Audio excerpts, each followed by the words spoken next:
কোরআনের সব সূরাই বরকতপূর্ণ, কিন্তু এর মধ্যে সূরাতুল মুলকের জন্য আলাদা কিছু স্পেশাল বরকত আছে না নাই?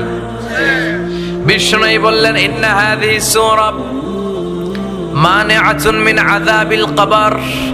এই সূরাটা এমন সূরা, যে ব্যক্তি এই সূরা তেলাওয়াত করবে রব্বুল আলামিন তাকে কবরের আযাব থেকে বাঁচায়া দিবে। কবরে আমাদেরকে যাওয়া লাগবে কি লাগবে না? কবরের আযাবের কথা কি বিশ্বাস হয়? কিন্তু আমাদের লাইফস্টাইলের দিকে তাকালে মনে হয় আমরা কোনোদিন কবরে যাব না, আমরা কোনোদিন মরবো না। 1000 বছরের হায়াত নিয়ে মনে হয় দুনিয়াতে আমরা এসেছি, এমন ভাবে চলাফেরা করি, ঠিক কি না? একদিনে মাটির ভেতরে হবে ঘরে, মন আমার কেন বাঁধো দালান ঘর, ঠিক কি না? মাটির ঘরটা হবে আসল ঘর, তারপরও দুনিয়ার ঘর ফ্ল্যাট, ব্যাংক ব্যালেন্সের জন্য কত মারামারি, গদি নিয়ে কত কিলাকিলি, ঠিক কি না? আল্লাহ বললেন কবরের ঘর হবে তোমাদের আসল ঘর। দুনিয়ার ক্ষণিকের জীবনের পাওয়ার নিয়ে, ক্ষমতার দাপট নিয়ে, চেয়ার নিয়ে, বিল্ডিং নিয়ে, জমি জমা নিয়ে কিলাকিলি করো না। আখেরাতের সামান গুছাও, আখেরাতটারে সুন্দর করে দিবে কে? কাউরে যদি জিজ্ঞেস করি, ভাই এই বাড়িটা কার বাড়ি? কয় হুজুর আমার বাড়ি। আপনার বাবাও যখন এই বাড়িতে থাকতো উনিও কইতো আমার বাড়ি। আপনার দাদা যখন থাকতো উনিও বলতো আমার বাড়ি। আপনি মরে গেলে আপনার ছেলে বলবে আমার বাড়ি, নাতি বলবে আমার বাড়ি, সবাই কয় আমার বাড়ি। যত মানুষ এই বাড়িতে থাকতো থাকবে সবাই বলে আমার বাড়ি। এক বাড়ির মালিকানা দাবি করে কয়জন খেয়াল করেছেন? পরের জায়গা পরের বাড়ি, ঘর বাঁধিয়ায় আমি রই, আমি তো সেই ঘরের মালিক নই, ঠিক কিনা? হেদায়েতের চিন্তা করলে এই 2 লাইনের গানটাই তো আমাদের হেদায়েতের জন্য যথেষ্ট, ঠিক কিনা? বিশাল বালাখানা বানালেন, দামি ফ্ল্যাট কিনলেন, প্রাসাদ কিনলেন, কিন্তু আপনার জীবনের শেষ ঘুমটা আপনার ওই দামি বাড়িতে হবে না, ঠিক কিনা? টাকা দিয়ে দামি গোসলখানা বানালেন, টাইলস লাগালেন, কমোড লাগালেন, কিন্তু আপনার জীবনের শেষ গোসলটা আপনার ওই দামি গোসলখানায় হবে না, ঠিক কিনা? যেখানে সব মৃত লাশ ধোয়ায় ওই জায়গায় আপনার ধোয়ানো হবে, চিল্লায় বলেন ঠিক কিনা? এই জন্য বিশ্বনবী বললেন এই সূরাটা পড়বা। 29 পারার প্রথম সূরা, সূরার নাম সূরাতুল মুলক। কি নাম সূরার?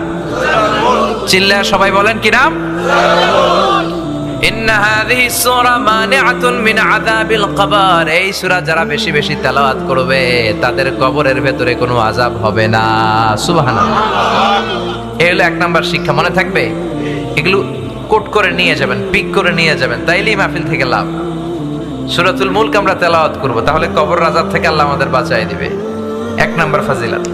2 নম্বরে বিশ্বনবী বললেন শাফাআত লি সাহিবিহা। এই সূরাটা এমন সূরা, এই সূরা কিয়ামতের দিন আল্লাহর কাছে তেলাওয়াতকারীর জন্য সুপারিশ করবে। সুবহানাল্লাহ। কোরআন যদি সুপারিশ করে, কোরআনের সুপারিশ কবুল করে নিবে কে? আল্লাহ। কোরআনের করা সুপারিশ আল্লাহ রিজেক্ট করতে পারবে? জি না। মাননীয় অর্থমন্ত্রী যদি মাননীয় প্রধানমন্ত্রীর কাছে কোনো বিষয়ে রেকমেন্ডেশন নিয়ে যায়, সুপারিশ করে, প্রধানমন্ত্রী কি এটা ফেলে দিতে পারবে? পররাষ্ট্রমন্ত্রী যদি কোনো সুপারিশ করে ফেলে দিতে পারবে? তেমনি কোরআন যদি কিয়ামতের দিন কারো জন্য আল্লাহর কাছে স্পেশাল সুপারিশ করে, রিকমেন্ডেশন দেয়, আল্লাহ এই সুপারিশ ফেলে দিতে পারবে নাকি? চিল্লায় বলেন পারবে। এজন্য সূরাতুল মুলক বেশি বেশি তেলাওয়াতের দরকার আছে না নাই? আবার বিশ্বনবী বললেন খাসামাত আন সাহিবিহা।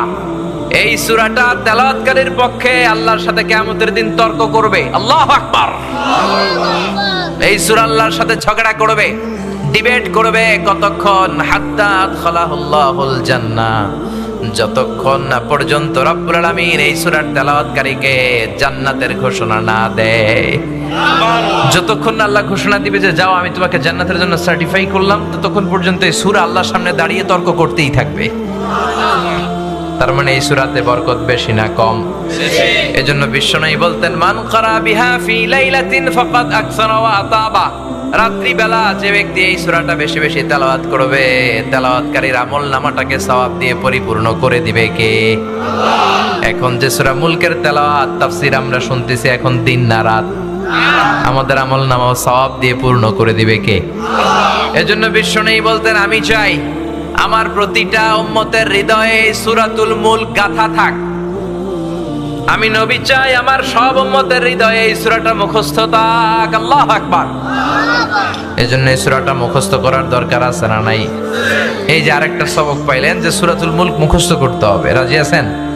মাত্র 30টা আয়াত। কয়টা? এক মাসে কয় দিন? নিশ্চিন্তপুরে কয় দিন? এদিকেও 30 দিন। তো প্রতিদিন যদি একটা করে আয়াত মুখস্থ করেন, পুরো সূরাটা কভার করতে, হিফজ করতে লাগবে কয় দিন? সবাই মুখস্থ করবেন? নানারা আপনারাও করবেন? আপনারাও করবেন? আপনারা চেয়ারম্যান, জনগণ সবাই মিলে মুখস্থ করবে এই সূরা। জনপ্রতিনিধি, জনগণ সবাই মিলে। রাজি আছেন তো? এটা আপনাদের হোমওয়ার্ক, বাড়ির কাজ। বাড়ির কাজ দিয়ে গেলাম, মুখস্থ হইলে ইমাম সাহেবকে শোনাবেন। রাজি আছেন? রাজি আছেন? This surah is an eye opener for you. এই সূরা আপনার দৃষ্টিকে খুলে দিবে, আপনার ঘুমন্ত বিবেককে জাগিয়ে তুলবে, আপনার মধ্যে একটা পরিবর্তন নিয়ে আসবে।